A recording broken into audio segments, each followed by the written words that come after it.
라디오 텐텐 기도입니다. 오늘 날마다 죽기로 교티 본문은 요나스 2장 1절에서 10절 말씀입니다. 요나스 2장 1절에서 10절 말씀. 첫 번째, 고난의 바다에 던져졌을 때 아침에 요나가 배 밖으로 던져졌습니다. 그는 떨어질 때까지 떨어졌습니다. 물에 빠져 죽을 수밖에 없었습니다. 그런데 익사하지 않았습니다. 하나님께서 그를 받아주셨기 때문입니다. 1장 17절 상반절 말씀.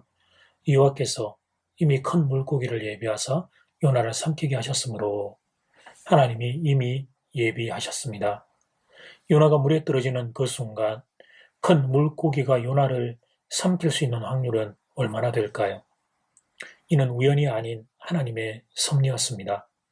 세상의 눈으로 보면 우연이고 행운일 수 있지만 믿음의 눈으로 보면 하나님의 섭리요 은혜였습니다. 그런데 여러분, 요나가 이렇게까지 해서 구원해 주어야 할 인물입니까? 하나님이 이렇게까지 수고를 하셔야 합니까? 요나는 하나님의 마음을 아는 인물이었습니다. 니느웨를 심판하고자 함이 아니라 회개를 통해 구원하고자 함임을 아는 인물이었습니다. 그런데 그렇게 하나님의 마음을 아는 사람이 하나님의 말씀을 거절하고 도망을 칠 수 있다는 말입니까? 그것도 니느웨가 정반대가 되는 다시스로 도망을 칠 수 있다는 말입니까? 하나님의 말씀을 받아 전하는 선지자가 그렇게 해도 됩니까? 믿는 사람에게 배신을 당하면 그 마음이 더 쓰라린 법입니다. 그렇게 본다면 요나는 이제 하나님께서 잊어버리셔야 했습니다. 요나가 하나님 마음을 많이 아프게 했기 때문입니다. 그런데 하나님은 이렇게 변망덕한 요나를 위해 풍랑을 동원하고 심지어 큰 물고기까지 동원합니다. 하나님의 거대한 섭리를 요나 한 사람을 위해 동원합니다. 이런 하나님을 어떻게 이해해야 할지 모르겠습니다. 우리가 이렇게 생각하는 것은 요나가 우리에겐 제3자이기 때문입니다. 부모님의 자리에 있는 분들은 만약 요나가 아들, 딸이라면 어떻게 하겠습니까? 그렇습니다. 요나가 비록 잘못했을지라도 포기할 수 없습니다. 남편과 아내의 자리에 있는 분들도 마찬가지일 것입니다. 배우자가 잘못했을지라도 포기할 수 없습니다. 그것이 바로 신약 성경의 탕자의 비유와 연결되는 것입니다. 이렇듯 요나서에는 하나님의 긍휼이 곳곳에 묻어 있습니다. 겉으로는 심판을 하는 분처럼 보이지만 그러나 하나님의 본심은 사랑에 있습니다. 심판을 당하기 전에 회개하고 돌아오기를 원하는 것입니다. 심지어 요나의 경우에는 심판 중에도 회개를 하면 용서하고 받아주십니다. 이것이 바로 하나님의 마음입니다. 우리를 구원하고자 하는 하나님의 마음입니다. 그 불타는 긍휼 때문에 우리가 구원받았습니다.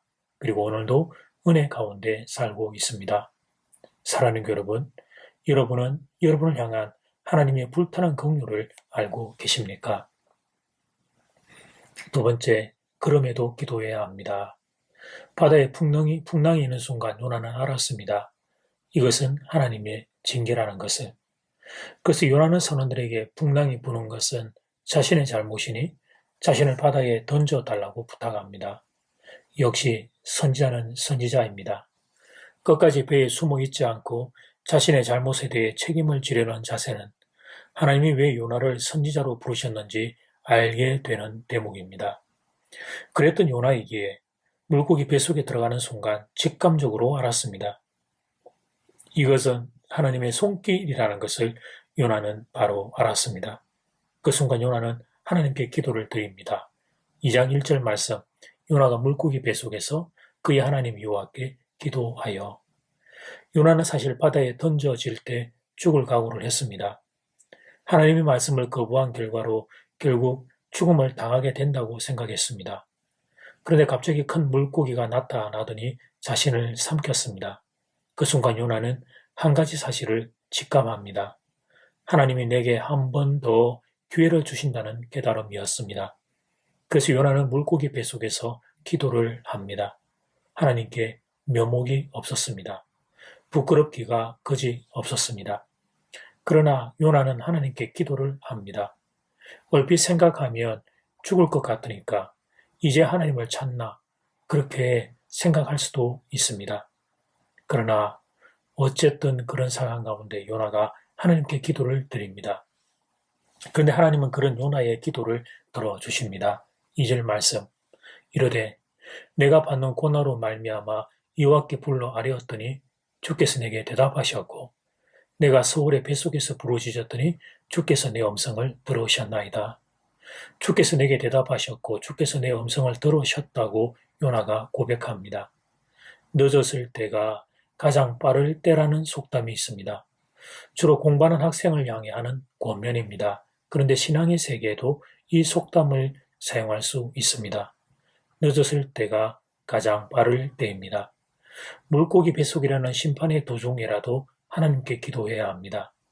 묘목 없고 하나님께 드릴 말씀 없지만 그러나 하나님의 긍휼을 바라보며 기도해야 합니다. 그것만이 우리의 살 길이기 때문입니다. 요나는 죄 중에 있는 우리가 지녀야 할 신앙의 자세를 4절에서 이렇게 고백합니다. 내가 말하기를 내가 주의 목전에서 쫓겨났을지라도 다시 주의 성전을 바라보겠나이다 하였나이다. 이 말씀은 눈물 나는 고백입니다. 내가 주의 목전에서 쫓겨났을지라도 다시 주의 성전, 즉 주님을 바라보겠다는 이 고백은 눈물 나는 고백입니다. 그러나 이 고백을 할 수만 있다면, 그래서 하나님 앞에 엎드려 기도할 수만 있다면 그에게도 요나에게 허락된 하나님의 긍휼이 임하게 될 것입니다. 이제 첫 번째 기도 시간입니다. 받은 말씀과 개인 기도 제목을 가지고 함께 기도하는 시간입니다. 이 시간 다 함께 마음을 모아 주님 앞으로 나아가겠습니다.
이제 두 번째 기도 시간입니다. 작은 1번 고난의 바다에 던져졌을 때 마침내 요나는 배 밖으로 던져졌습니다.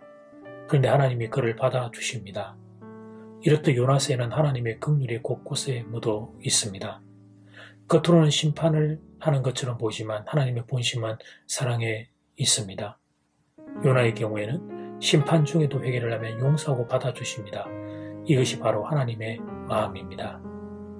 작은 2번 그럼에도 기도해야 합니다. 물고기 뱃속에 들어가는 순간 직감적으로 알았습니다. 이것은 하나님의 손길이라는 사실을. 그 순간 요나는 하나님께 기도를 드립니다. 이것이 중요합니다. 우리가 참 부끄럽고 연약한 가운데도 하나님 앞에 엎드려 기도할 수 있다면 요나에게 허락된 하나님의 긍휼이 우리에게도 임하게 될 것입니다. 이 시간 다 함께 마음을 모아 기도드리겠습니다.